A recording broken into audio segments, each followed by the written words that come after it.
Am I black or white? I am black, but for 30 years the US government insists that I'm white. Please vote if I'm black or white. My name is Dr. Mustafa Hafni. I'm an Egyptian Nubian and a naturalized citizen of the US. I came to the US in 1978 and became a US citizen in 1985. The US is not the greatest democracy in the world as it claims. The racist and repressive acts of the US government cast a shadow on this claim. The US government classifies its citizens by race. It tells them who is black and who is white. And the US citizens have to accept it or face persecution, like in my case. The Nubians are the black people who live in southern Egypt and northern Sudan. Historically, Nubia was an independent kingdom located to the north of Sudan and south of Egypt. Nubia is currently divided between these two countries. Nubia is known in the Bible as Kush, K-U-S-H, Kush. The US government classifies Sudanese Nubians as black and Egyptian Nubians as white. Does this make sense? Nubians are one people who were divided by colonial powers. How can one half be classified black and the other half be classified white? This defies science, logic, and common sense. My complexion is darker than former President Obama's. My hair is kinkier than former President Obama's. Look at this afro. My features are more African than former President Obama's. Former President Obama is classified as black and I'm classified as white.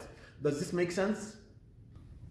I wrote a book entitled I'm Not a White Man, but the US government is forcing me to be one.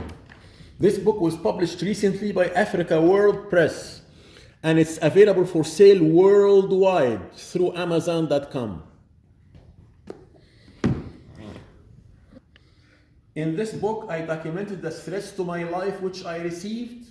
I also documented the conspiracy by certain members of the US Congress to put me in jail, the conspiracy by the US Federal Court to entrap me and put me in jail and dismiss my racial classification case against the US government, and the conspiracy by the US Equal Employment Opportunity Commission to dismiss my complaint and to put me in jail. This book also documents the 5 times I was fired within the course of 1 year. All because I'm saying that I'm black. I wrote to both President Trump and former President Obama, telling them that I do not want money from the US government, I just want the black classification. They did not respond. I also sent 7 letters to the US government's attorney for my racial classification case, Attorney Jennifer Kaplan. 7 letters telling her that I do not want money from the US government, I just want the black classification. She did not respond to any of my 7 letters. Additionally, I filed 5 civil rights complaints against my former employer with the US Department of Justice in letters of complaint to the US Attorney General at the time, Mr. Richard Thornburg, but he did not respond to any of my letters of complaint, and there was not any investigation of these complaints. It's obvious that the US government insists that I'm white for ideological reasons. I devoted a chapter in my book to the ideology of white supremacy and black inferiority, and how this ideology, which permeates Western culture, is the basis of the US government's classification of Egyptian Nubians as white. My struggle to become reclassified as a black person from a white person received wide coverage in the local, national, and international media.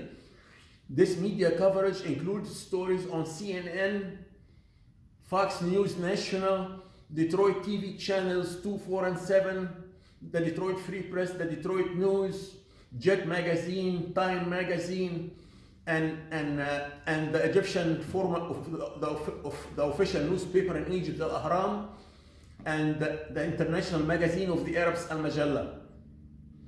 I sent copies of my book and press release to the media about my book, but my powerful enemies placed a media blackout, and there wasn't one single story in the media about my book. I am afraid and I need your help. I need everybody's help. Please contact the media in your state or government or your country, and refer them to this tape before it's too late.